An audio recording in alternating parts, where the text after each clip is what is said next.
Late dusk on a rural Georgia back road, the world grows quiet save for the hum of crickets.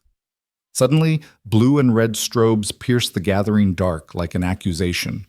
Lieutenant General Danielle Danny Carter eases her rental sedan to the shoulder, heart thudding. Two officers, Grant Miller, heavy-set and immovable, and Evan Cole, shifting uneasily at Miller's side, surround her vehicle. In their eyes, she isn't a 27-year combat veteran. She's just another black woman to be subdued. Flashlight beams carve harsh crescents across her calm features as Miller's voice cuts through the night. Step out of the car. In that moment, Danny knows this is no ordinary traffic stop. It's a collision between authority and prejudice.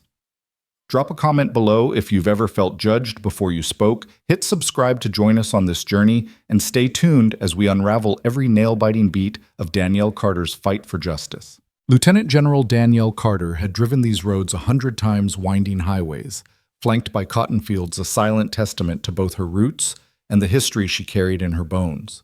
But tonight the familiar became unfamiliar in an instant. The cruiser's lights reflected on her rearview mirror, not with concern, but with intent. And when its engine hummed behind her for too long, she knew she was being watched. An uneasy tension settled over her, one she thought she'd left behind in combat zones abroad. She pulled over, slid the car into park, and activated her hazard lights. The dashboard's amber flash echoed her rising pulse. In the rearview mirror, she caught the rifle-carrying silhouette of Officer Miller stepping out first, his bulk framed by the cruiser's glare. Behind him, Cole hesitated, eyes darting between Miller and Carter's calm, composed form.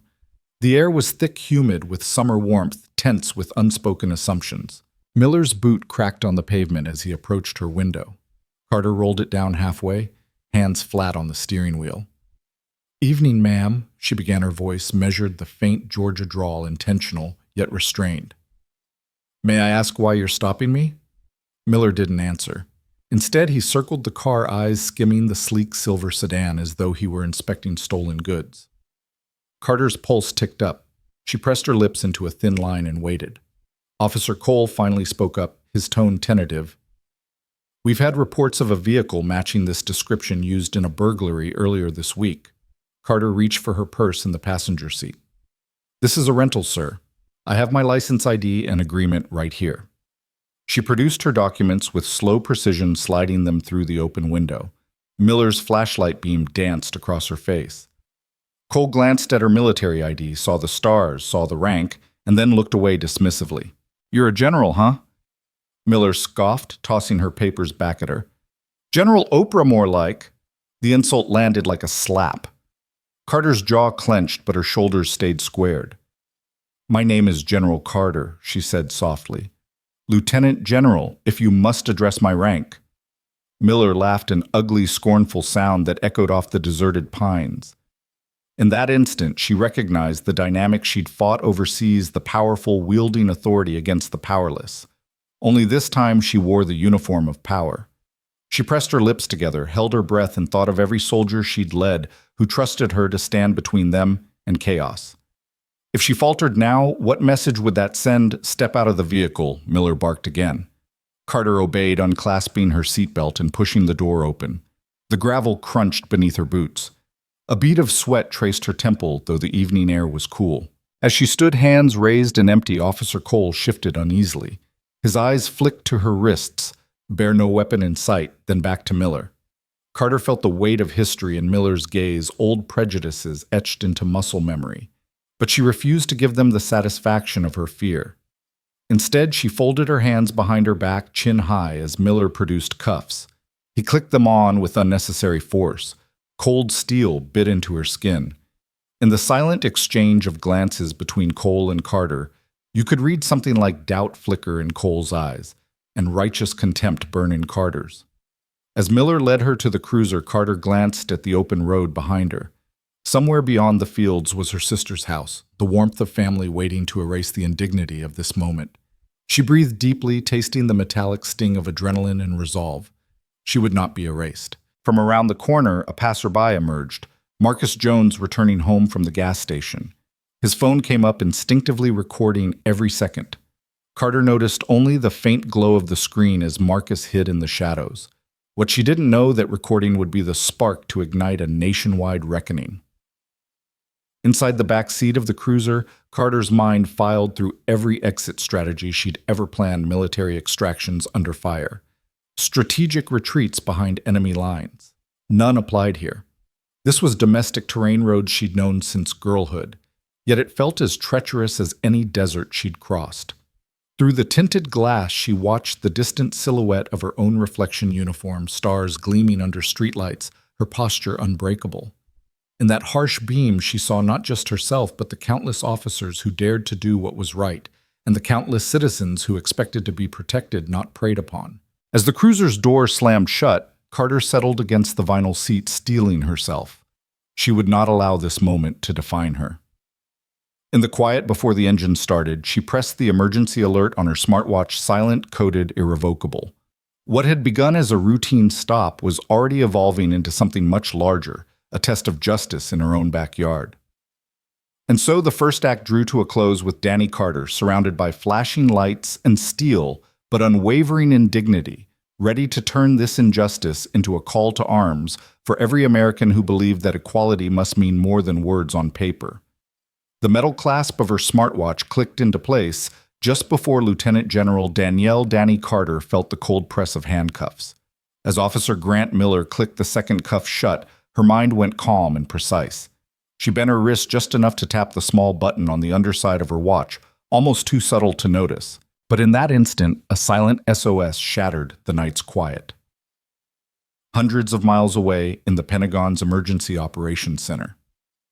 The screen on Colonel Sarah Kim's console blinked red, code black. The words flashed, "High-risk senior officer detained." Kim's fingers flew over the keyboard, initiating the encrypted feed that would trace the signal's origin.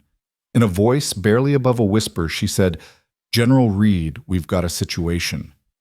General Thomas Reed, sitting at the head of a long mahogany table lined with intelligence analysts, looked up from his briefing papers, his steel-gray eyes sharpened. Code black. "Who?" Lieutenant General Carter Kim replied. Her tone edged with disbelief and urgency.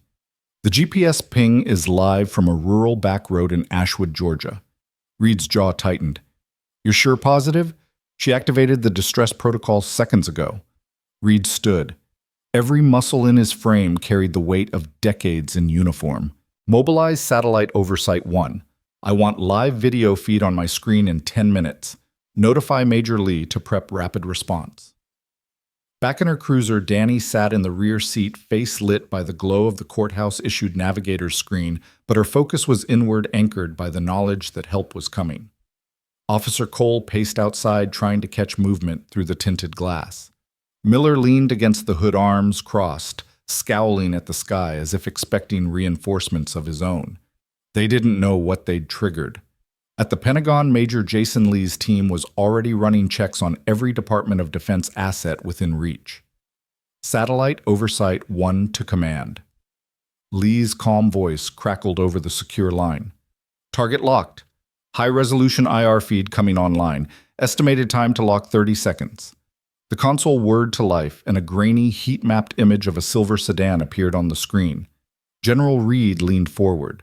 The sedan's outline glowed white against the inky fields of Georgia. "Zoom in on the occupants," he ordered. Through night vision filters, Kim's team watched Officer Miller's bulk and Officer Cole's silhouette standing guard, two figures overshadowing the slumped form of a lone woman. Reed's lips pressed into a thin line. "That's our Carter," he said quietly, almost to himself. In Ashwood, the cruiser's rear door swung open and Miller barked, "Come on out." Carter rose with grace born of authority. Her wrists stung, but her posture never wavered. She stepped onto the gravel shoulder and turned to face them, soft light pooling over her from the cruiser's interior. "My watch," she said, her voice even. "You'll have that back." Miller sneered. "That watch isn't in evidence. Step away from the vehicle." She raised her chin. "You're out of protocol. You never read me my rights, never confirmed any warrant. You have no cause to detain me." Cole shifted his weight, glancing at Miller. The satellite feed caught the hesitation in his stride. Back at the Pentagon, Kim flagged the moment. Cole just froze.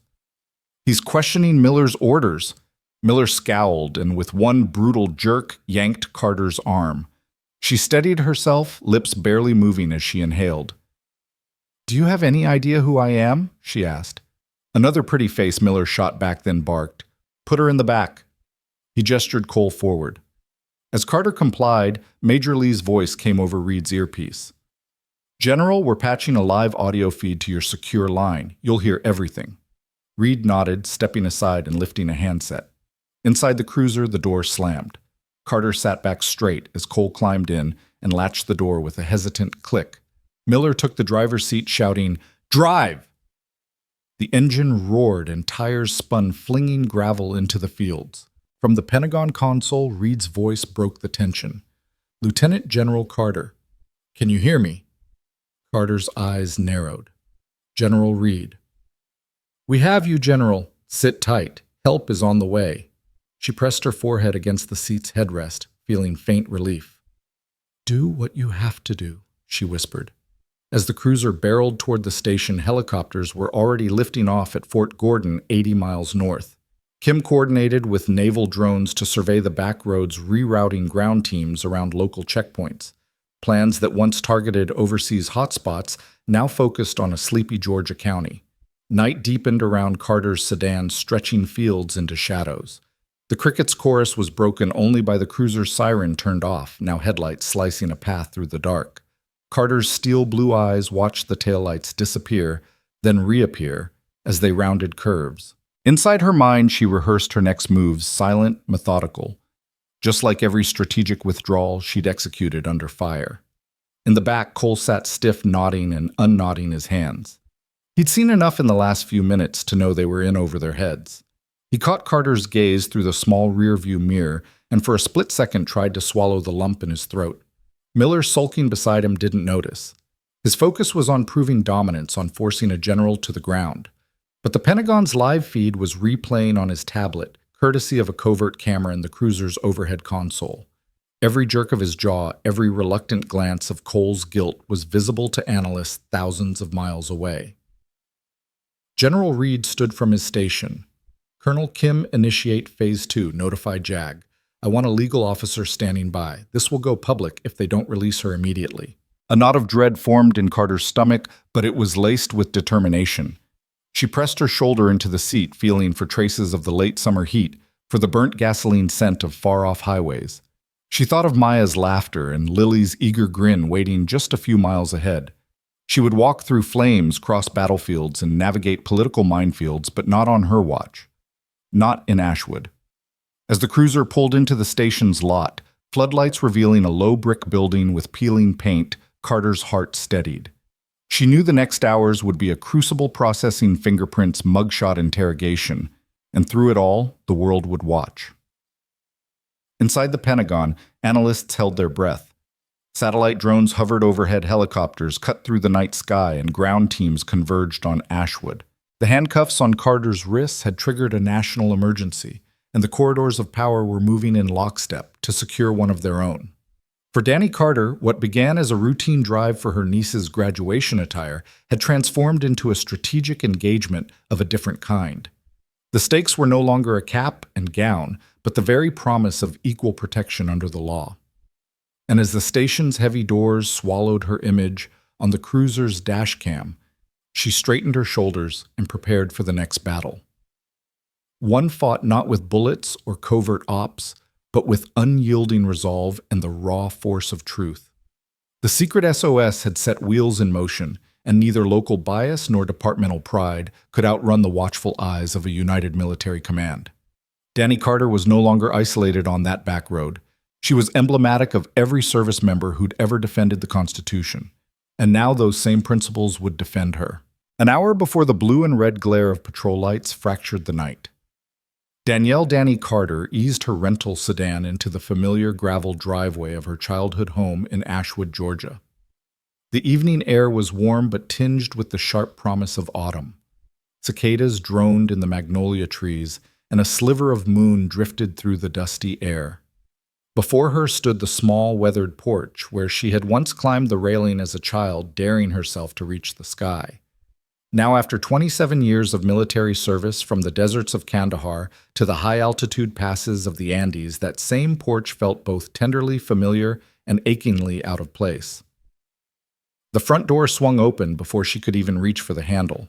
Maya, her younger sister by 3 years, and the steady heartbeat of their family appeared framed in warm lamplight. Her eyes glistened as hers always did when she saw Danny return home, a combination of relief pride and an unspoken longing. Addie Maya cried, using the nickname no one else dared utter. "You're here!" Danny set her duffel bag down gently on the welcome mat and stepped forward. Maya's arms wrapped around her in a hug so fierce it almost knocked the bronze stars from her collar. Heat and relief coursed through Danny's chest as she inhaled the scent of Maya's shampoo lavender and something homemade, maybe honey. "I've missed you," Maya whispered against her shoulder as though spokes in a wheel. Those two words held everything that had passed between deployments and phone calls. From inside, a smaller figure bounded into view. Lily, Danny's 17-year-old niece, still carried the lanky awkwardness of late adolescence, long limbs and braces of laughter waiting to escape. She launched herself into Danny's outstretched arms, nearly toppling them both. "Aunt Addie," she squealed, voice muffled against Danny's chest. "I can't believe you made it home in time." Danny laughed, a sound she hadn't realized she'd missed so badly. She rested her chin atop Lily's head and turned her gaze to Maya. "I wouldn't have missed this for the world." "Come in," Maya said, stepping aside. The foyer was small, wide enough only for two people to pass its walls, lined with family photos. Danny in her cadet uniform. Danny with Maya at their grandmother's house, Danny clutching Lily as a toddler. The sequence of snapshots charted Danny's life in neat, beautifully framed moments. But all at once, Danny realized how much of herself she'd left out of each photo, the nights spent alone in war zones, the adrenaline of command decisions, the loneliness behind the uniform. Here in this hallway, she was neither metal-clad general nor anonymous soldier. She was just Addie. Maya flicked on a wall switch, and the soft glow of the living room lamp revealed more quilts, hand-stitched with names and dates, a patchwork chronicle of births, weddings, school plays. The air smelled of Maya's famous cornbread still warm from the oven, and something else, cotton blossoms from the field outside, lingering in the draft. "Dinner's almost ready," Maya said. "Just enough time for stories?" They settled into worn armchairs that sloped like an embrace, and Lily flopped onto the sofa legs draped over the armrest. Danny listened as Maya rattled off every detail of the past month, Lily's plans for college neighborhood gossip, the town council's latest bungle over zoning permits. Danny nodded and smiled, letting the mundane chatter wash over her like a gentle tide. She realized how much she craved this normalcy, the laughter, the small quarrels, the unhurried comfort of home. When Maya mentioned that Lily had forgotten to pick up her graduation cap and gown, Danny's protective instinct kicked in. Lily's eyes widened. "I completely forgot," she admitted, cheeks flushing. "The rental place closes at 6 tomorrow." "And Don't sweat it," Danny interrupted, reaching for her keys that lay on the coffee table in front of them. She clicked the fob, and the living room lights dimmed for a moment as the porch light clicked on outside. "Let me handle it in the morning." She glanced at Lily. "I have nothing but time before I head back to D.C. Lily's face lit up. "Really? You'd do that?" "Of course. No way I'm letting my favorite niece walk across that stage without her cap and gown." Lily threw her arms around Danny again, softer this time, as though careful not to knock the dignity from her uniform. But Danny didn't mind. Here she could be both general and aunt, two sides of the same coin. They moved into the kitchen where Maya had laid out cornbread collard greens and bowls of black-eyed peas. The table was set with mismatched plates, each one a relic of some family gathering, and spoons that clinked in cups of sweet tea. Lily poured Danny a glass, ice cubes clinking like rounds in a chamber. Danny raised it in a toast. "To family," she said, and they echoed the sentiment, "to family." Conversation drifted from Lily's upcoming graduation ceremony to Maya's new pottery class to Danny's next assignment at the Pentagon. When Danny described her role in updating rapid deployment protocols, Maya tilted her head. "You still travel to war zones with enough frequency to make me grateful for nights like this," Danny replied. She paused over the last bite of cornbread. It's easy to forget what we're fighting for when you never have a moment like this. Maya's gaze softened. This is why we do it, so you can come home, eat cornbread, and catch up on gossip. Danny laughed and looked at Lily. You think I'd miss your graduation for anything?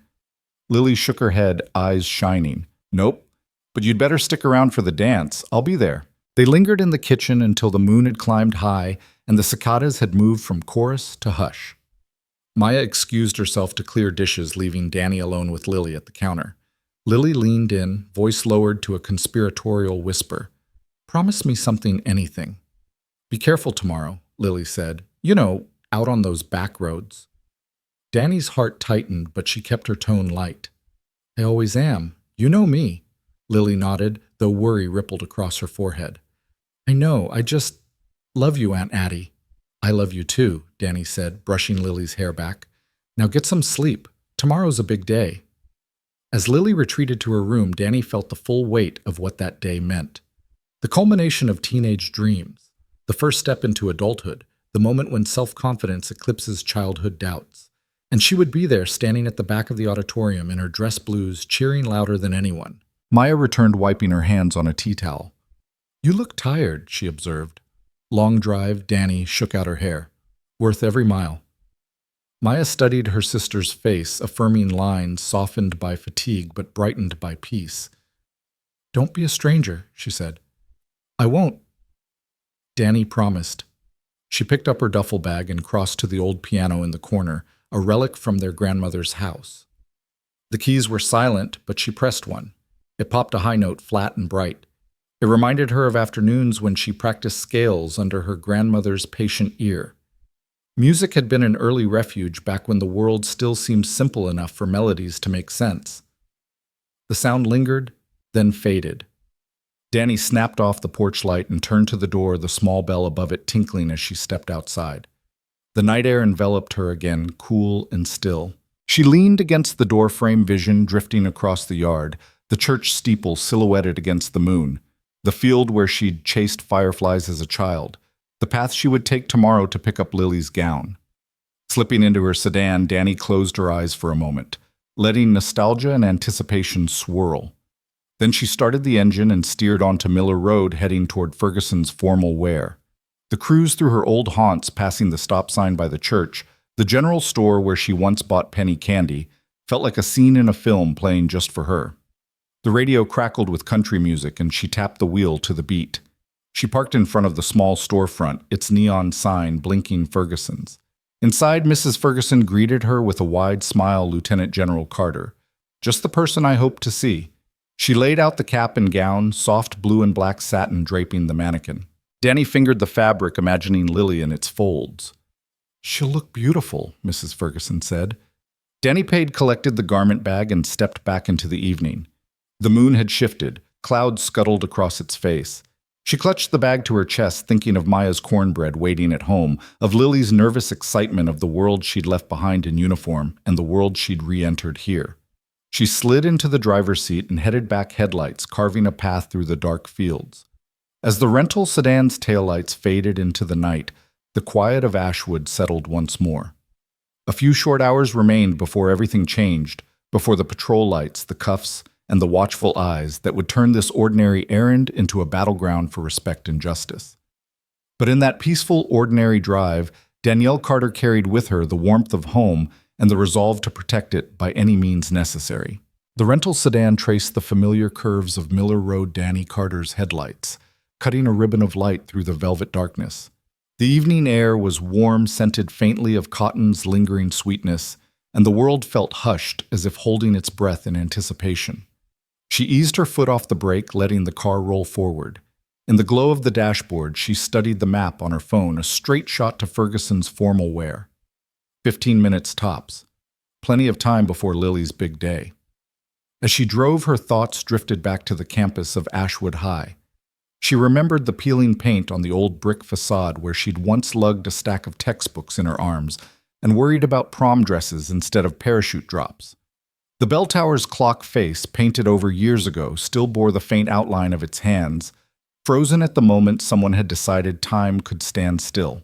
Danny smiled at the memory of her first day clutching a brown paper lunch bag her mother had packed, feeling equal parts excited and terrified.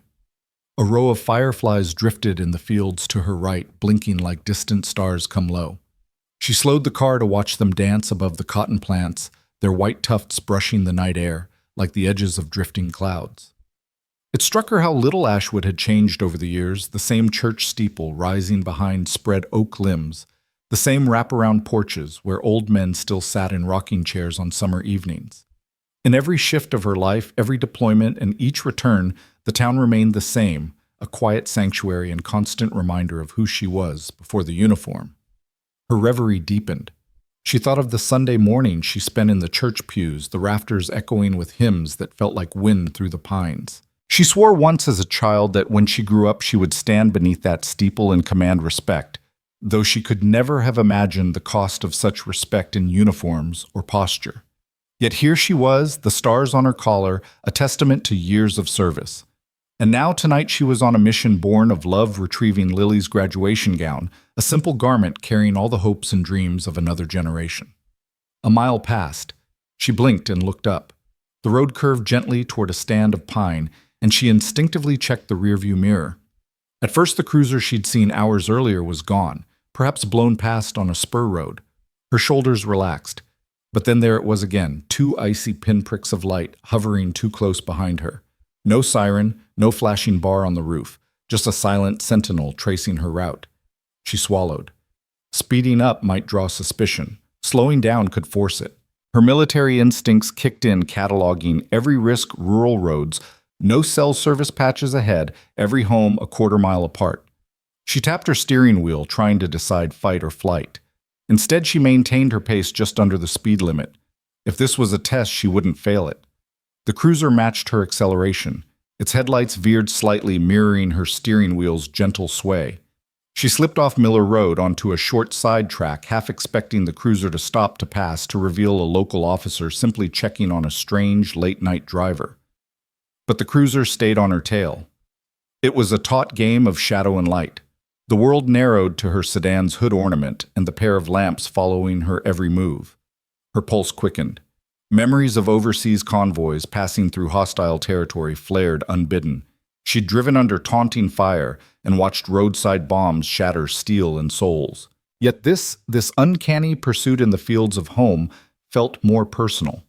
It reminded her that bias, racism, and fear could spring up anywhere, not just in distant sands and bazaars. The road opened up again into farmland broken by a dilapidated barn, and a scattering of farmhouses darkened for the night.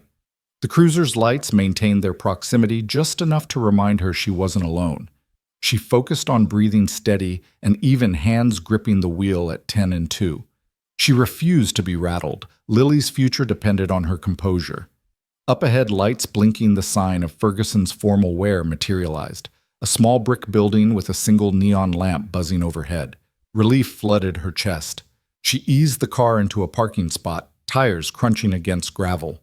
The cruiser rolled past with engine idling, then paused a few yards ahead. Danny held her breath as the taillights hovered unmoving until finally the cruiser drifted forward and disappeared down the road. She exhaled, slowed the engine's hum to idle, and let her shoulders drop. The sudden release felt almost painful, like letting go of tightly wound rope. She checked her watch, still early, just after 8. Plenty of time before closing. She reached for her door handle but paused, looking up the street. No sign of the cruiser. She nodded to herself.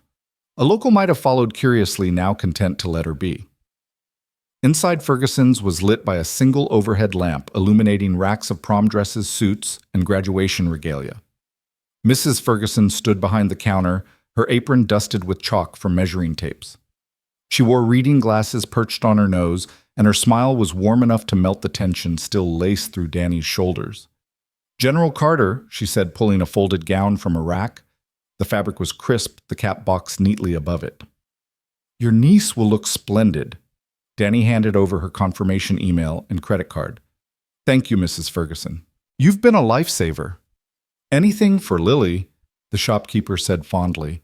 "I still remember her at your promotion ceremony last year, bright as a fresh morning." Danny nodded, accepting the garment bag. She ran a fingertip over its hanger. The weight felt symbolic, generations of hope and promise in a single stitch. "I appreciate it." As she left the store, the night seemed to hold its breath once more. She clicked the car door shut, listening for that telltale hum of pursuit. Nothing. She slid behind the wheel and reversed out of the lot. The drive back felt different. Miller Road was no longer an innocent byway, but a gauntlet of hidden eyes. She navigated to the shoulder, pocketed her phone, and lit a cigarette, an indulgence she rarely allowed herself. The smoke curled in calm spirals around her, the act a small rebellion against the tension in her shoulders. She exhaled slowly, watching the incense cloud dissipate. Only then did she notice the cruiser's headlights again farther back. Yes, but unmistakably there. Not tailing so much as shadowing from a distance. Her jaw tightened. Someone made a choice to track her. Her chest hollowed with indignation. The domestic scene of fireflies and church steeples couldn't mask the raw edge of humiliation she smelled in the air. She flicked the cigarette out the window and pressed on the gas. She snapped on her hazard lights, a subtle announcement. I know you're there. The cruiser slowed, then accelerated, matching her pace like a stubborn echo. She pounded the steering wheel in warning. This was bigger than a mistaken ID. This was deliberate, a power move. Heart-pounding, she reminded herself that panic was her enemy. She'd led troops through ambushes, commanded evacuations under fire. This was merely a test of nerve. She reset her breathing. The wide fields flashed by under headlights, staves of silver in the night. She checked her speedometer exactly the limit, then glanced at her reflection in the rearview mirror.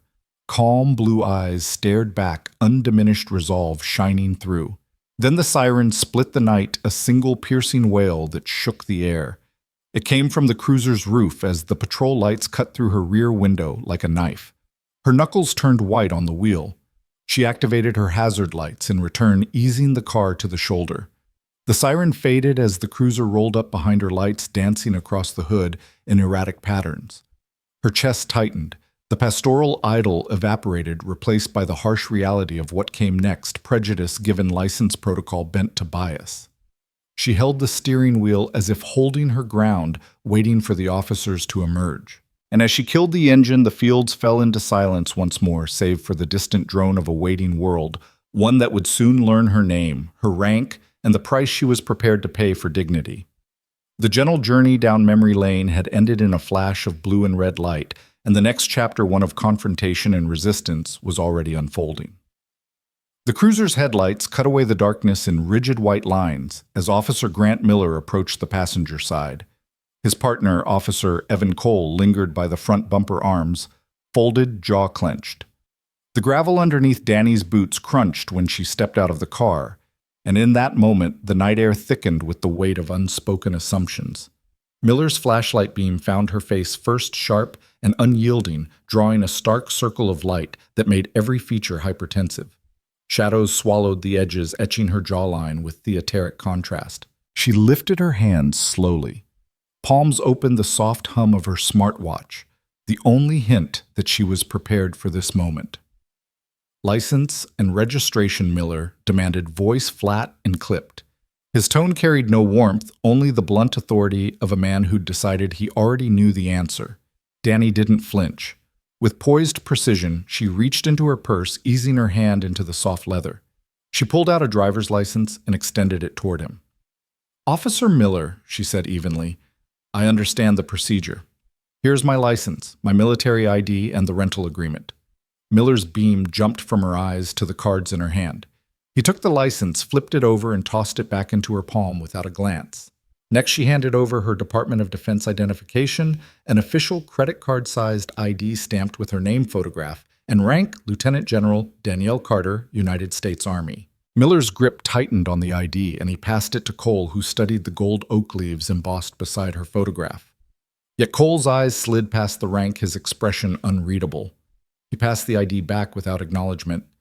When Danny produced the rental agreement, the paper shook in her hand, though not with fear, but with controlled anger. Your General Oprah, step out of the vehicle, Miller snarled, his exasperation laced with contempt. The words felt like a knife's edge, derisive and dismissive, mocking both her rank and her humanity. Danny's lips pressed into a firm line. She unfastened her seatbelt and slid from the cruiser in one fluid motion. The staccato click of her boots on gravel sounded too loud, too deliberate in the stillness. She stood tall, back straight, shoulders squared, an embodiment of disciplined authority in the face of unchecked power. "Ma'am?" She began, her voice calm, yet unwavering. "You have my identification. You have no warrant or probable cause." "Hands behind your back." Miller cut in, producing a pair of gleaming steel handcuffs. The click of the chain falling open sent a flash of cold metal through the beam of his flashlight. I said, "Step back." Danny's gaze locked on his eyes. "Officer Miller, I am a Lieutenant General of the United States Army."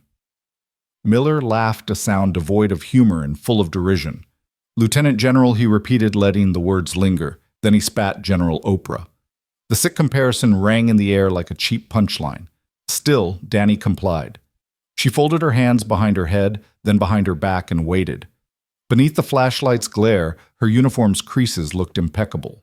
The soft rustle of her dress blues replaced any sense of vulnerability with quiet formality. "This is humiliating," she said, voice soft enough almost to be drowned by the whisper of the wind through the pines. "Humiliation's part of the job?" Miller replied, sliding the cuffs over her wrists. The cold bite of steel clamped around her skin. The click of the lock was final. Danny inhaled the scent of damp earth and rubber remnants of the cruiser's tires, grounding herself in the moment. Behind her, Cole shifted uneasily, tracing the 2-inch gap between his boots. He glanced at Miller, at Danny's face, and back at the handcuffs.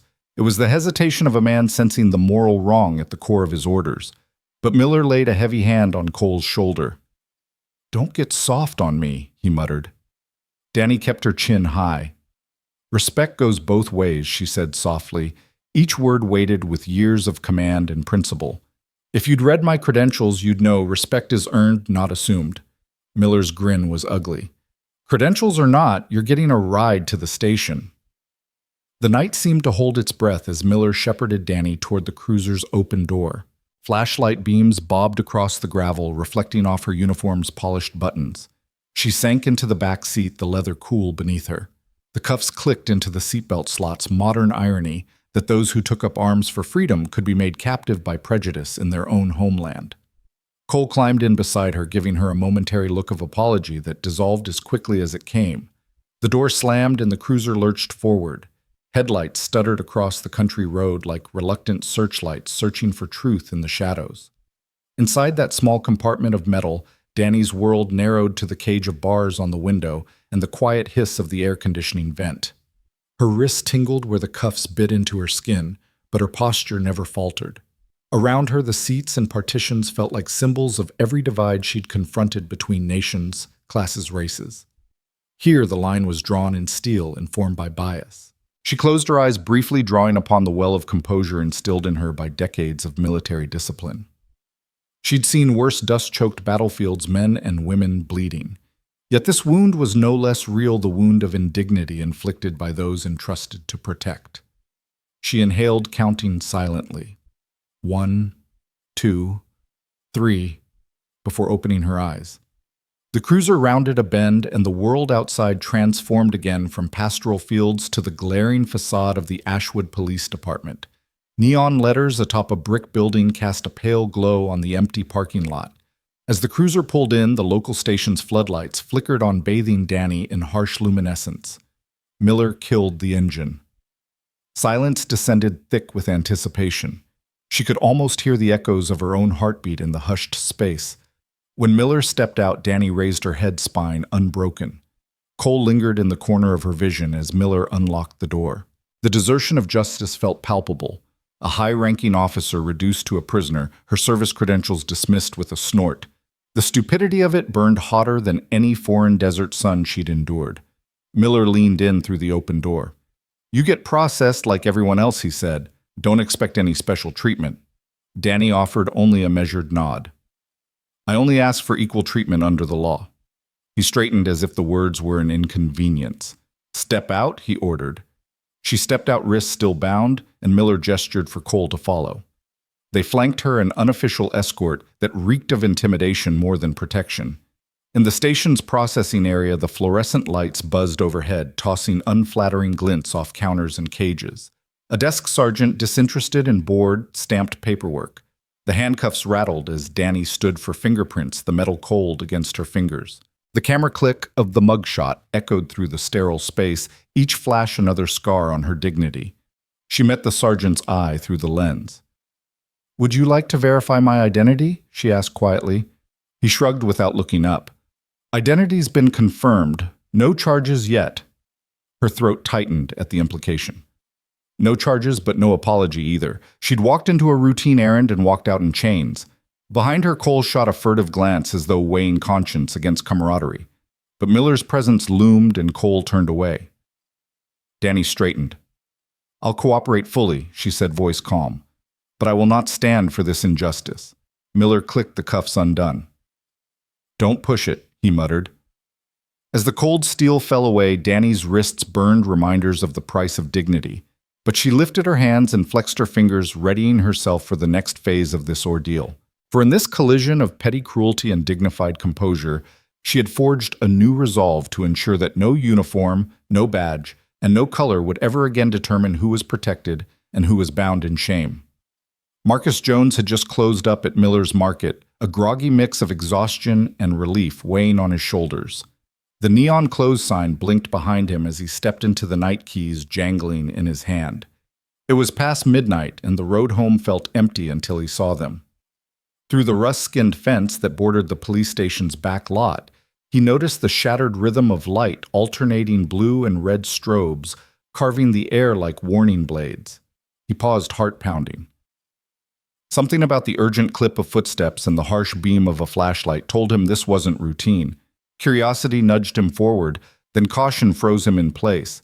He slipped behind a stand of Pine's phone in hand, ready to record if needed.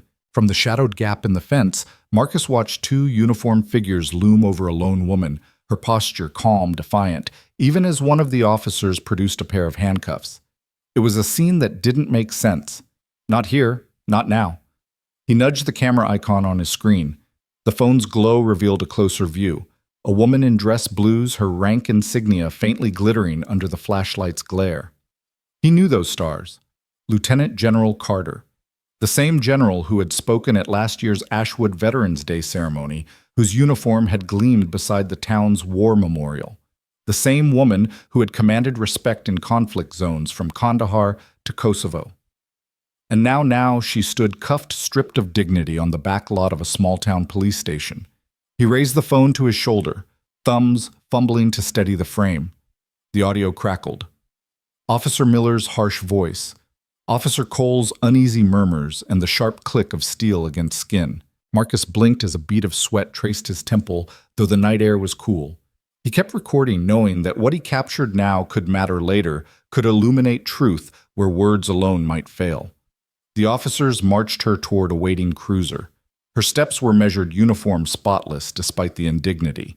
As she passed under the patrol lights, her gaze met a dark form beyond the fence. For a moment, Marcus thought she saw him. Their eyes locked and her face held neither fear nor anger, but recognition. This was no private arrest of a criminal. It was a public spectacle of injustice. Straightened by decades of discipline, she held herself upright, as though aware that history was watching. Marcus's heart roared in his chest. He imagined headlines scrolling across news tickers, social media feeds ablaze with disbelief. He felt a surge of purpose and pressed record harder. Then Officer Miller caught sight of Marcus's phone screen glinting through the slats of the fence. He barked, "Hey, what do you think you're doing?" Marcus froze. His palms went slick, his throat closed. He took a step back, knocking against the bark of a pine. The officer spun flashlight, swinging in a desperate arc. Miller's shout was a hammer blow. "Get over here." Marcus hesitated, heart thrumming. He knew the risks interfering with police intimidation retaliation, yet he recognized the imperative: if he walked away, no one would see this truth. Wasn't that exactly the danger?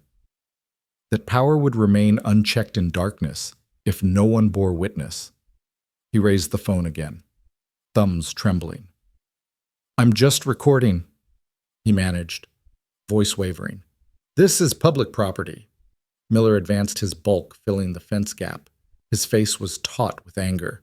"You're recording us. You think you have that right?" Before Marcus could answer, Miller yanked the phone from his hands. The officers crowded around him, flashlights stabbing at his face. He saw the contempt in their eyes, the same contempt that had pressed those cuffs on a decorated general's wrists. His phone slipped from Miller's grip as he glanced at the screen. "No," Marcus shouted, lunging forward. But it was too late. Miller bent, picking up the device. With a swift twist, he snapped it against the fence rail. Plastic casings fractured the screen, spiderwebbing under the pressure, and then crunched against asphalt as Miller tossed the pieces aside. The shattering sound echoed in Marcus's ears like a gunshot. He staggered backwards, staring at the broken remains of his phone on the gravel. It was as if someone had stamped out a candle, leaving only a burnt wick. In that fracture, he felt the weight of every unrecorded injustice, every silenced voice. Officer Cole grabbed Marcus's shoulder, halting his retreat. "You ought to leave," he growled, voice rough. "Before this gets worse." Marcus's jaw clenched, but the shock in Cole's voice betrayed a flicker of discomfort. He saw Cole's eyes dip to the cuffed general being ushered into the cruiser, saw the conflict in his posture. Even here, under the strobing lights, Cole knew something was terribly wrong. Miller shoved Cole aside and bent to kick at the shattered phone. "Accidents happen," he sneered, leaving the mangled device as a warning on the asphalt. Then he stalked off toward the cruiser, Cole following, or perhaps trailing. Marcus couldn't tell. In the sudden lull, the only sound was the hum of the cruiser's engine. The headlights receded, swallowing the woman behind tinted windows. The yard fell silent again, but now every blade of grass, every pine needle seemed to pulse with that fractured moment. Marcus stared at the phone's carcass, as though it might speak. He thought of the lives beyond this lot. Lily Carter, preparing for graduation. Maya, waiting for her sister's call. The community oblivious to the precedent being set on their back roads. He knelt and scooped the broken pieces into his hand, metal plastic glass. They felt cold, vacant. "I saw it," he muttered to the night voice, thick. "I saw what they did. And you can't erase it." He rose, heart still pounding, and patted the broken phone into his jacket pocket. It might be useless, but the memory of what he filmed, dark shapes, strobe-lit indignity, a general cuffed like a common criminal, would stay. He'd reconstruct it in his mind, share it verbally, and if he had to, he'd testify. He'd fill in the blanks with his own eyewitness account, piece by piece, every detail burned into him by that crack against asphalt. Marcus slipped away, retracing his steps to Miller's Market. He locked the shabby wooden fence behind him, separating himself from the station yard and from the moment when the public trust fractured like his phone. Back in his apartment, the ceiling fan spun slowly overhead. He set the broken pieces on his coffee table like relics of a war zone, each fragment a testament to power abused. His fingers hovered above the keyboard as he tried to craft the first post witnessed injustice tonight. But how to convey the magnitude of what he'd seen? How to honor the dignity of a woman whose service transcended the petty cruelty of two officers? He found himself pacing, replaying the footage in his head, the flashlight circles on her face, the click of cuffs, the derisive laughter, the locked cruiser door.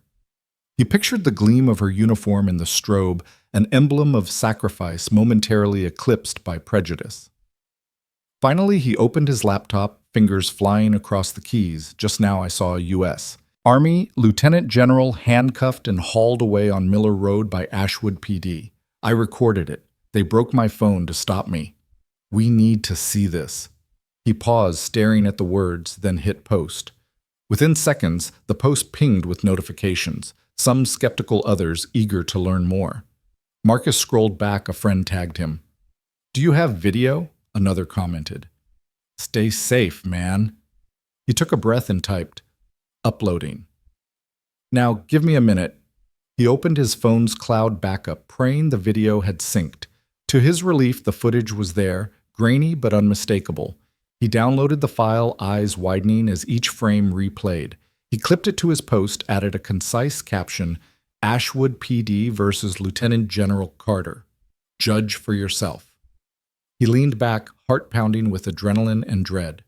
He wondered, would the world care? Would justice move faster than prejudice? He had no illusions about the risks, threats, intimidation, smear campaigns, but he understood the stakes. When power goes unchecked, the silent witness becomes the first line of defense. Outside, the wind rose, rattling the window panes like applause or warning. Marcus exhaled and whispered into the quiet room, "This is for her and for all of us." And as dawn approached, tweets and shares began to flood in, each retweet, a droplet turning into a rising tide. The quiet witness had broken the silence, and the shattering of plastic against asphalt would soon shatter the complacency of a community that had until that moment slept through the injustice at its own back door. The red glow of the alert icon on Colonel Sarah Kim's console pulsed like a second heartbeat. She leaned forward, eyes flicking over lines of encrypted data streaming in from the field. The label at the top of her screen read, "Code Black Senior Officer in Peril." Her fingers danced across the keyboard, initiating secure retransmissions to the watch floor. Around her, the low hum of servers and the occasional ring of telephones created a charged atmosphere. This was no routine exercise. Moments later, General Thomas Reed swept into the operations center, his uniform crisp and posture immovable. The room fell silent for a heartbeat as he acknowledged the gravity in Kim's eyes. "Colonel," he said, voice calm but firm. "Explain." Kim tapped a few more keys, pulling up a live map of Georgia.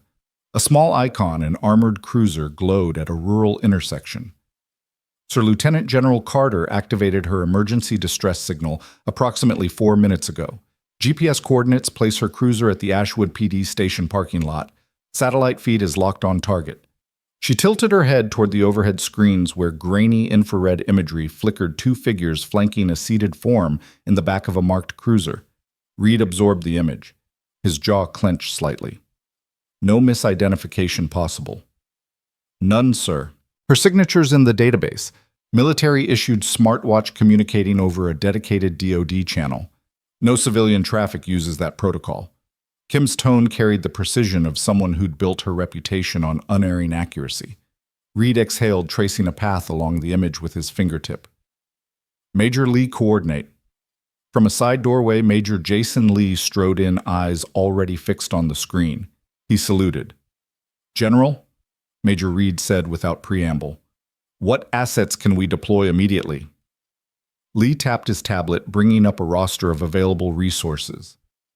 2 MQ-9 Reaper drones on the station at Tinker AFB, a satellite pod in geosynchronous orbit, and a Marine Rapid Response Team on alert at Fort Stewart. "Sir, I recommend we push the drone feeds through secure channels. First, confirm her condition visually, then cue the satellite pod for ground-penetrating radar to detect any unusual obstacles or equipment around the cruiser. Simultaneously, I can have the Rapid Response Unit ready to deploy by helicopter if extraction is required." Reed nodded. "Do it." "Notify JAG and the Inspector General. I want a legal officer standing by to handle escalation if we must intervene in a civil law enforcement operation. We cannot violate jurisdictional boundaries without proper authority, but we cannot ignore a general being unlawfully detained." Lee tapped a few more commands. "Yes, sir. Drone 1 is on frequency. Satellite pod is uplinked. Chopper ETA for the 1st Marines is 30 minutes. "Good," Reed said. He turned back to Kim. "Colonel, patch this live feed to my secure line. I want audio as well." Kim's fingers flew. Moments later, the room filled with the scratchy murmur of 2 uniformed voices, Officer Miller's harsh bark, and Carter's measured, dignified replies filtered through encrypted audio channels. Reed closed his eyes for a second, picturing her calm resolve under those bright patrol lights. It was precisely the steely demeanor he remembered from Kabul and the Pentagon courtyard. He would not allow local bias to overshadow that record. On another screen, Lee opened a digital map of the Ashwood area. "We also have a local contact at the State Command Center," he reported. "They've agreed to stand down any additional roadblocks that might impede our extraction pending my authorization." Reed's lips twitched. "Ensure they follow through. We cannot have battalions of state troopers converge on a single-lane county road." Kim glanced at her console. "Sir, we are also receiving unverified reports that this event has begun to trend on social media. Local news crews are mobilizing." Reed raised an eyebrow. "By the time they arrive, we need to have a position, either support the local PD to de-escalate and release her, or initiate a tactical extraction. Delays only empower those who wish to suppress the story." Lee's gaze hardened. "Understood, sir. I'll task our communications team to amplify official channels, issue a brief statement acknowledging the situation and reiterating our expectation of due process." Reed nodded curtly. Do it. Colonel, keep me updated on every development. I want continuous satellite imagery, drone visuals, all intercepted communications. If this escalates to mutual aid, I want proportionate but effective support heading into Ashwood within the hour. As Kim and Lee sprang into action, Reed stepped back, hands clasped behind his back. He watched the aerial view of the small town, a cluster of streets surrounded by farmland, flicker under the live feed. It struck him that the narrow rural roads held the same civic significance as any urban boulevard. A general's dignity was as sacred here as at the Pentagon. He squared his shoulders and exhaled. "Gentlemen," he said, voice unwavering despite the storm brewing in that remote county, "this is no longer just a traffic stop. It's a confrontation between local bias and national honor." Meanwhile, back in Ashwood, the cruiser idled under the relentless glare of floodlights. Inside the back seat, Danny Carter sat with her hands still tingling from the handcuffs, but her posture remained erect. Her eyes flicked to the rear window as it reflected the blue-tinged infrared feed Lee had secured. She knew the Pentagon was watching. She drew strength from that knowledge, an unseen shield of solidarity across the miles. Officer Cole stood by the window, squinting at the faint silhouettes beyond. His knees shifted as though battling his conscience. Danny caught his eye. In that fraction of a second, she offered a small understanding nod, a gesture of unity, not animosity. Cole looked away quickly, jaw tight. Officer Miller, pacing beside the cruiser, scanned the lot as if daring a bystander to approach. He was unaware that drones hovered like silent hawks overhead and that satellite eyes in space had already triangulated his position. He was a local enforcer, undoing the very chain of command he'd sworn to uphold. Inside the operations center, Kim adjusted a filter on her display. The drone feed sharpened, revealing the fine details, the gold oak leaves on Carter's collar, the faint glint of tears in her eyes, as she prayed one of the only moments he'd ever been visibly shaken. Reed watched white-knuckled at the edge of the conference table. "God help us, if they break her," he muttered half to himself. Lee's phone pinged. He glanced down. "General, the rapid response team is airborne. Flight time to Ashwood is 22 minutes. Reed allowed himself a small nod. "Make sure they coordinate with state command. We do not want to create a military incursion into civilian jurisdiction. We need to help, not inflame." Colonel Kim pulled up the legal brief. "Sir, I have JAG on standby. They've prepared a legal memorandum for an emergency assist order under Title 10 should the warrantless detention continue beyond reasonable cause." "Excellent," Reed said. "Dispatch that to the commanding officer at Fort Stewart. Time is of the essence." Back in Ashwood, a lone figure emerged from the shadows. Marcus Jones, the late shift clerk turned citizen journalist.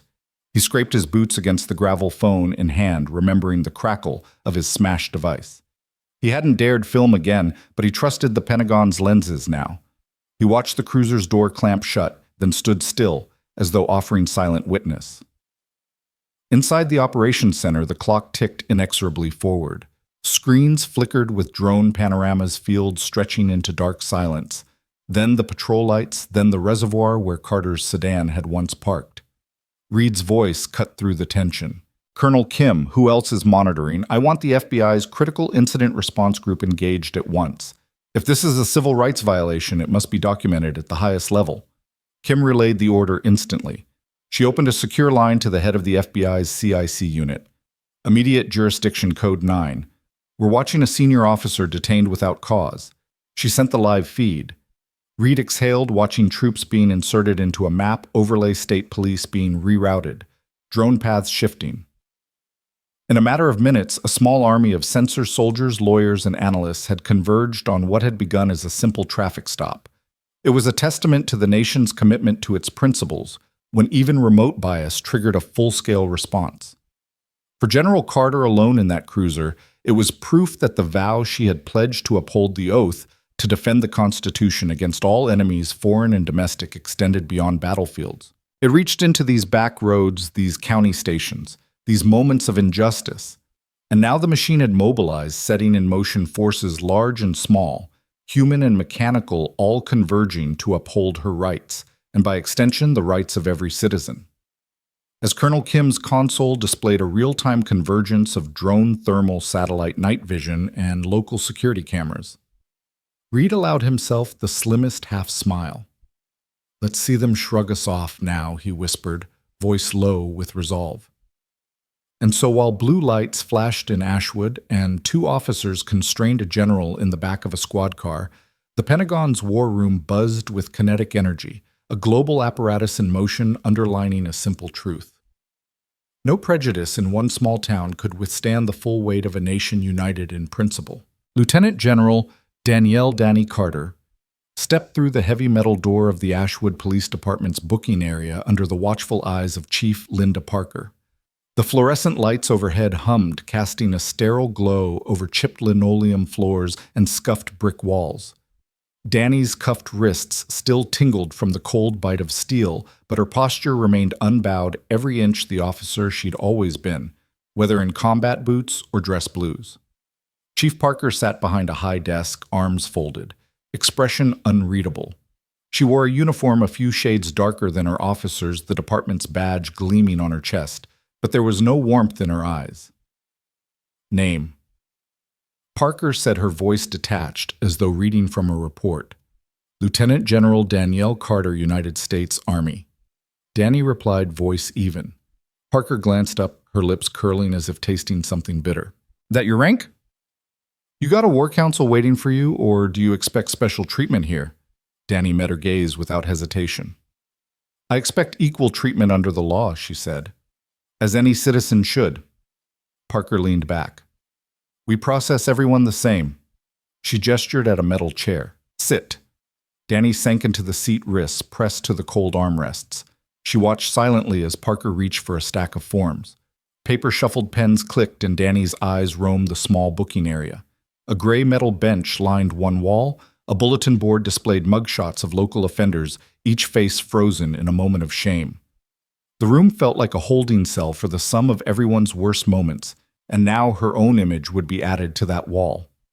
A door opened, and two officers wheeled in a fingerprint machine, its blinking lights casting a strobe-like rhythm across the walls. Parker slid the first form across to Danny, a standard personal information sheet. Fill this out, she said. Name, date of birth, address. You know the drill? Danny took the pen and methodically wrote her details. Each stroke felt surreal, the general who'd navigated IED-blasted roads now filling in lines on a police form. She handed it back. Parker barely glanced before tossing it aside and motioning to the other officers. Fingerprints next. The officers guided Danny's hands to the glass platen. Ink rolled over her fingertips, ridges printed in black lines that told no story of honor or service, just numbers in a database. Then came the mugshot. A flash of light, and the camera clicked. Danny's eyes remained steady, reflecting the harsh bulb above. The sergeant processed the photo and printed a ticket. Suspected stolen vehicle. Resisting arrest. Failure to cooperate. Danny leaned forward. There's been a mistake. I was cooperative. You have no evidence. Parker tapped a pen on her desk. You're free to dispute it in court. As Parker turned to collect the forms, Danny allowed herself a moment to close her eyes. The sterile air, the indifferent procedures, it all felt like a crucible. She drew a slow breath, recalling the color of Maya's kitchen and Lily's laughter back home. She would not let this indignity define her. While the chief busied herself, a figure lingered near the door. Officer Erica Nolan, a new hire no more than 6 months out of the academy. Erica's patrol uniform still looked crisp, her nameplate shining silver across her chest. She watched Danny with wide eyes. Not with contempt, but something closer to curiosity. Her posture was tense, as though each breath carried a conflict loyalty to her department versus a dawning sense that something was wrong. Nolan approached quietly. She carried a clipboard with paperwork, warrants, incident reports, the routine detritus of police work, but her hand shook slightly as she handed it to Danny. I need you to sign here, she said, voice low. Danny looked up. Thank you, she replied. Officer Nolan Erica nodded, swallowing. Yes, ma'am. Danny's gaze drifted to the sleeve of Nolan's uniform, where small tattoos peeked out, a set of scales, a Krav Maga insignia. Then she caught sight of something more striking down Nolan's forearm, a row of finely done campaign ribbon tattoos, mirroring the ones Danny herself bore beneath her dress blues back home. She recognized the pattern, a Ranger tab and airborne badge deployment markers for Afghanistan and Iraq. The tattoos were the telltale signs of someone who'd earned them, not someone aping prestige. Nolan's eyes followed Danny's gaze to the tattoos. In a soft voice, she said, "I'm sorry about this. I don't agree with it." Danny offered a small nod. "Thank you," she said. "It means a lot." Nolan shifted her weight. "Chief Parker, she doesn't want us questioning anything. She said you were uncooperative, and that settles it." Danny looked down at her hands free. Now Parker had removed the cuffs. "I was cooperative," she said quietly, "but assumptions were made based on what I looked like and where I come from. It happens every day too often." Nolan's brow furrowed. "I saw you out there. Flashlight beams like spotlights in a prison yard. One officer mocking your rank, another looking conflicted. I started to record, but I was scared."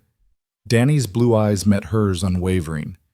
"You did the right thing by speaking up," she said. "Silence only protects wrong. You'll face pressure if you insist, but truth matters more." Nolan hesitated, tears in her eyes. "I've always wanted to serve to protect people. But tonight," she exhaled, visibly shaking. "I feel like I betrayed everything I signed up for." Danny rose and placed a hand on Nolan's shoulder. "You have a conscience," she said. "Hold on to that. It's what separates justice from mere procedure." Nolan nodded, resolute. "What can I do?" Danny glanced toward the chief's desk, where Parker was signing forms with a look of impatient detachment. "We need your help," she said. "Document what you saw, every detail while it's fresh. File it with internal affairs or go above if you must. Make sure the story gets out accurately." Nolan swallowed, then squared her shoulders. "I will." Danny offered a soft smile. "Thank you, Officer Nolan." A sudden knock at the door pulled their attention to Chief Parker, flanked by Officer Cole. Parker's expression was sharp. "General Carter," she said, voice brisk. "Your ride is ready. You'll be released under citation. Try not to cause any more trouble." Danny moved past Parker, head held high. She passed Nolan, giving her a nod of gratitude. Nolan returned it, fierce determination in her eyes. Outside, a black unmarked cruiser idled under flickering lights. Danny stepped into the night air, the cool breeze carrying the scent of pine and rain-washed asphalt. She touched her forearm, where the edge of her uniform sleeve concealed her own tattoos, echoes of Nolan's ink. It was a reminder that they were bound by more than rank. They shared experiences etched in flesh, symbols of service and sacrifice. Officers Miller and Cole stood by the cruiser's open door, faces unreadable in the darkness. Cole's shoulders slumped slightly as Danny approached. Miller's expression was stony, but Carter sensed the moment's power, the chance for redemption or the choice to remain blind. As she slid into the back seat, Nolan stepped forward. She hesitated at the cruiser's side, then dropped a sealed folder onto the hood. Miller glanced down. "What's that?" Nolan lifted her chin. "Evidence. Witness statement. Body cam footage. You'll find more details inside." "I did what I could." Miller stared, then looked at Parker, whose gaze turned to Nolan with a flash of anger. Nolan didn't flinch. She turned and walked away, the echo of her boots ringing like a verdict. Inside the cruiser, Danny opened the folder. It contained Nolan's typed statement, precise, heartfelt, unflinching. Photos from a hidden body cam showed the moment Miller slapped the cuffs on a compliant general. Audio clips captured her calm protest and the mocking laughter from his partner. The folder held proof of what happened, a rogue conscience-turned whistleblower. Danny looked up at Cole, who met her eyes. There was conflict there, a silent question of what he would do with the truth in his hands. He swallowed, then nodded once. The car door closed, sealing the truth within its steel frame. As the cruiser's engine rumbled to life, Danny pressed the folder to her chest. She thought of Maya's cornbread aroma, of Lily's bright smile, of Nolan's courageous resolve. This was more than a personal fight for respect. It was a turning point for a department, a town, a nation that claimed justice as a cornerstone. And in that moment, she knew the crack had been made in the veneer of protocol. From that crack light, hard-won and unwavering would pour through. Marcus Jones woke to the insistent ping of his phone before dawn. His post from the night before Ashwood PD versus Lieutenant General Carter, judge for yourself, had ignited a firestorm. Within minutes, #GeneralInCuffs trended on every major platform. Notifications cascaded like rainfall, retweets, shares, reposts, GIFs clipped from his grainy footage. By sunrise, national outlets had picked up the story. He brewed coffee and squinted at his laptop. The video showed Lieutenant General Danielle Carter, wrists bound, standing with unbowed dignity as Officer Grant Miller mocked her rank. Then the snap of plastic, the crash of phone and asphalt, his phone's death knell echoed through millions of feeds. On-screen captions cataloged every moment, the handcuffs, the jeers, the thin line between authority and cruelty. "Good morning," he muttered to himself, logging onto Zoom. He'd been contacted overnight by a reporter at the Atlanta Constitution, then by a CNN producer. He clicked into a chat with civil rights attorney Isaiah Brooks, whose message read, "I saw your post, brilliant. Contact me ASAP." Meanwhile in Ashwood, the courthouse square pulsed with energy. News trucks clustered by the fountain, satellite vans stretched cables to their dishes. Reporters in windbreakers brushed past protesters holding signs, "Respect her uniform, justice," for General Carter. Local residents emerged from their homes drawn by the roar of cameras and chants. Some shook their heads in disbelief. Others cheered. At Ashwood PD, Chief Linda Parker watched the unfolding spectacle on her station's security monitors. She sat behind her desk, voice brittle. "We need a statement," she told her public affairs officer. Something dismissive but firm. "This isn't over until it's over." But in Washington, things were already very much over as far as plausible deniability went. Colonel Sarah Kim's Pentagon log had flagged the viral hashtag within minutes of its appearance. As drone and satellite feeds streamed to Langley and the National Military Command Center, analysts pivoted their focus. This was no longer a remote detainment. It was a crisis of public trust. Encrypted logs from the Pentagon Cyber Intelligence Division revealed something darker. Officer Miller's name surfaced in white supremacist forums. His username, MillerGU1942, posted calls for preserving the Southern Way and shared memes depicting uppity blacks in uniform as threats to traditional values. Analysts flagged dozens of such posts, all linked to Ashwood PD's intranet via anonymized VPN tunnels. Back in Ashwood, Mason Price, the public affairs officer, read Parker's draft statement aloud. "Last night's traffic stop was lawful and carried out by our officers in good faith. Any assertions of misconduct are under internal review." He looked up at Parker. "That won't do. Social media has 10 million eyes on us now." Parker pinched the bridge of her nose. "Then we need action. I want every camera pointed at our side. Show the locals we're on top of this." Meanwhile, Dani Carter, now out on her own recognizance under a judge's order, prepared to mount her legal response. She sat in her sister Maya's living room surrounded by family photos and comforting Quilt's laptop open to an email from Isaiah Brooks. She typed, "Thank you for reaching out. I'm available to meet in person first light. I have documentation, witness statements, and video evidence to share." Within the hour, Isaiah arrived, a tall man in a tailored suit, his gray-streaked hair lending him a scholarly air. He shook Dani's hand firmly. "General Carter," he said, "your service record is unassailable. The question now is how we leverage the law to send a message no one, regardless of rank or color, is above the Constitution." They moved to the dining table where Dani laid out the evidence, Marcus's footage, Officer Erica Nolan's internal statement, body cam stills from a local deputy, and logs from the Pentagon cyber team. Isaiah scanned each document, nodding. "This is comprehensive. We'll file a civil rights suit under 42 U.S.C. 1983 for deprivation of constitutional rights under color of law. We'll also name Chief Parker officers Miller and Cole and the department itself." Dani leaned back.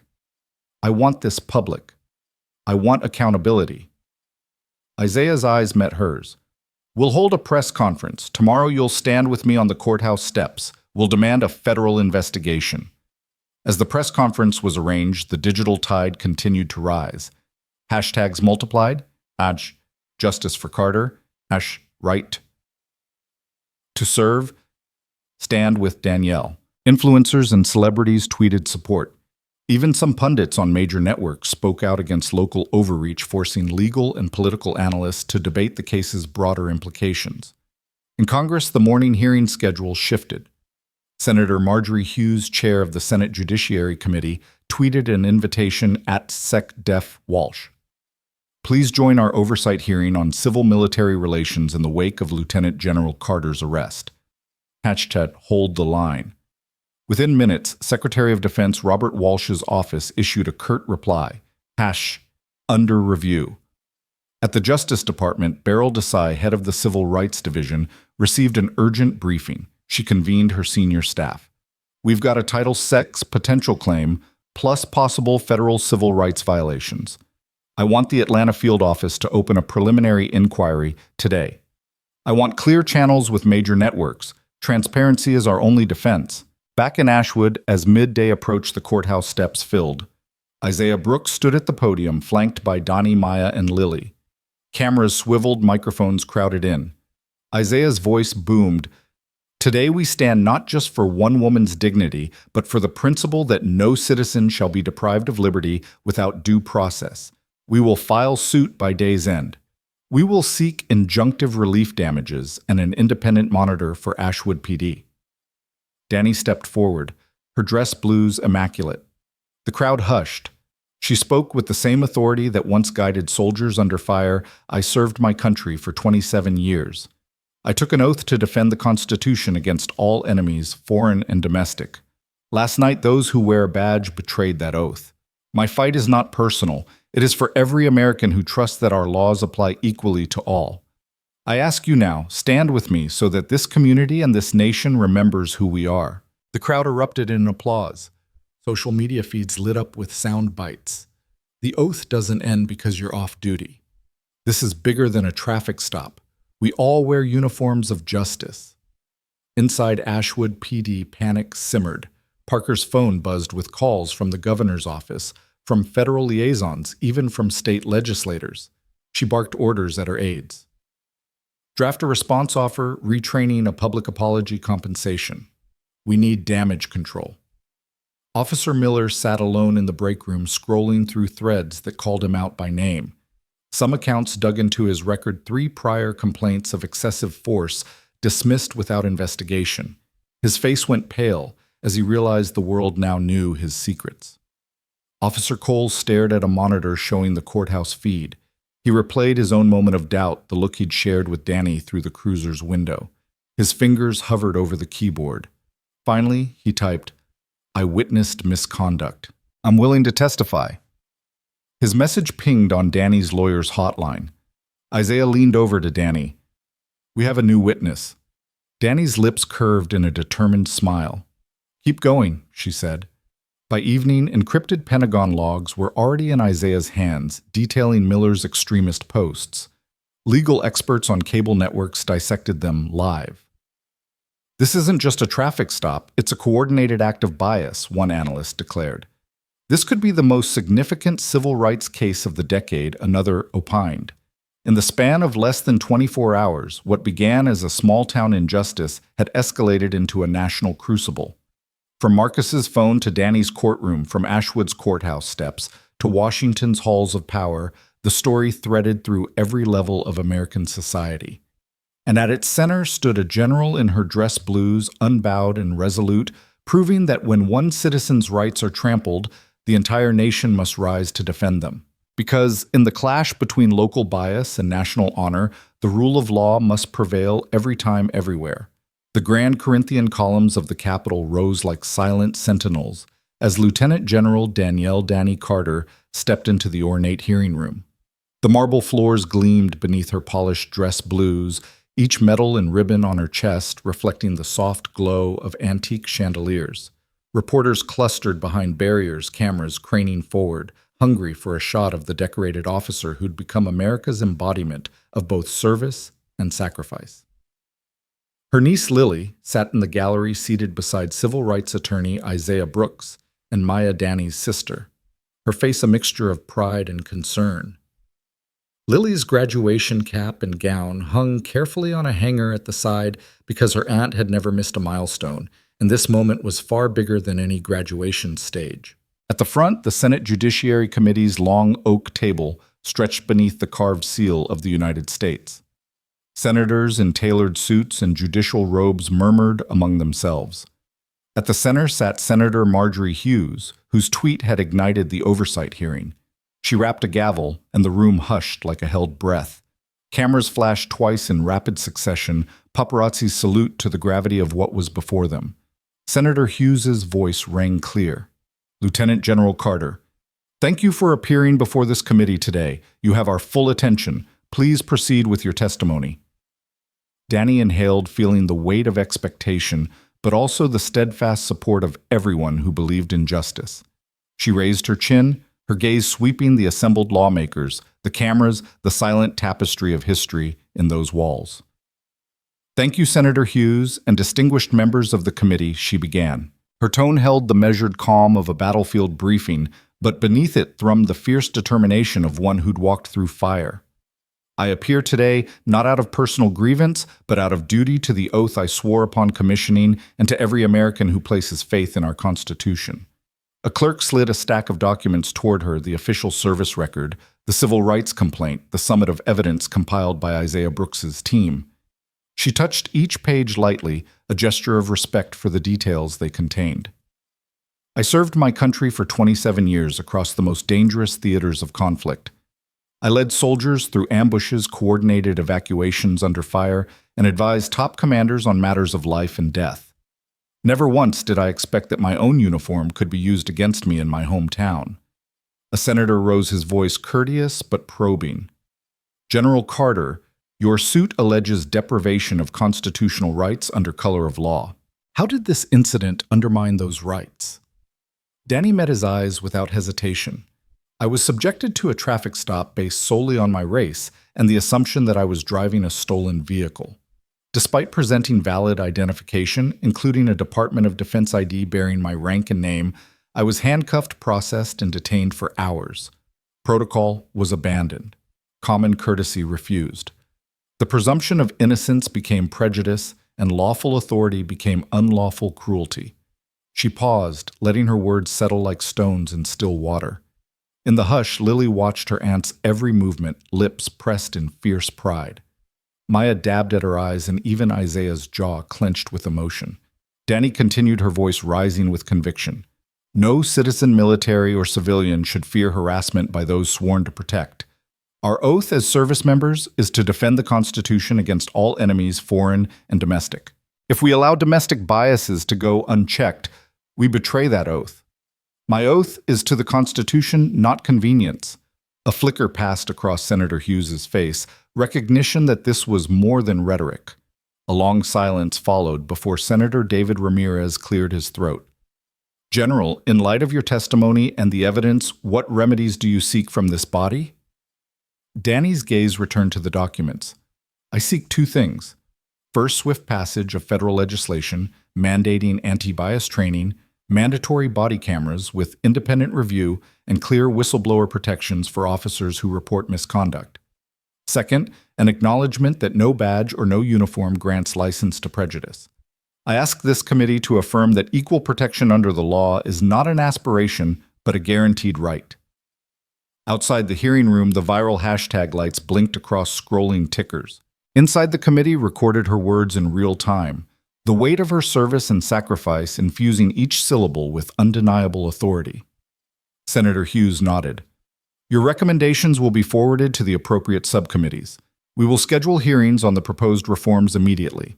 As the senators filed documents and conferenced quietly among themselves, cameras swiveled to capture Lily's face in the gallery. Her young eyes shimmered with tears, and she mouthed, I love you, a silent testament to the family bond that had brought Danny home in the first place. On the steps outside, a surge of supporters gathered, veterans and service-capped civil rights activists holding signs, students from nearby colleges chanting justice for all. News cameras panned the crowd, collecting voices raised in unison. The sound of that collective call was a robust exclamation point to Danny's solitary stand. Back in the hearing room, senators approached Danny with nods of respect. Senator Hughes offered her hand. General Carter, on behalf of the United States Senate, thank you for your service and your courage. We will not let this issue linger in the shadows. Danny accepted the handshake. Her gloves left a faint impression on the senator's palm, a reminder of the soldier's resolve and the citizen's right to be heard. She gave a small, grateful smile. Thank you, ma'am. As she turned to leave, reporters clamored at the barrier, shouting questions. General, Do you believe justice will prevail? What message do you have for other officers of color? Danny paused, then faced them. Justice is not guaranteed. We must demand it, protect it, and defend it every day. My story proves that speaking truth to power can and must spark change. Flashbulbs popped in rapid succession. Lily's proud smile was bright through the glass doors as she watched her aunt ascend the aisle of marble and portico toward the steps. The crowd's applause swelled into a roar. In that moment, the barriers between local bias and national honor, between prejudice and principle, dissolved beneath the thunder of collective will. Down on the plaza, Maya hugged Lily as Danny emerged into sunlight. Crowds parted respectfully, offering nods and tears of solidarity. Veterans clasped her hand, activists pressed petitions into her palm, and students hoisted signs reading "Equality under law" and "My oath is to the Constitution." Danny paused, looking up at the grand facade of the Capitol, its stones honed by centuries of debate and decision. "This is just the beginning," she said quietly to no one in particular. Then raising her voice, she added, "When citizens stand together, uniformed or not, no injustice can stand." Lily waved a handkerchief, tears of joy shining on her cheeks. Danny knelt and enveloped her niece in an embrace that carried the weight of both personal love and public triumph. Cameras circled, capturing the tableau of family and principle united. As the sun set over Washington, that embrace became an emblem, a symbol that in America no uniform should shield prejudice and no citizen should bow to it. The day's verdict, rendered not by a judge or jury, but by the collective conscience of a nation, had echoed through marble halls and down the corridors of power. Equality would no longer be an elusive promise, but a lived reality upheld by those brave enough to stand in defense of the Constitution's timeless vow.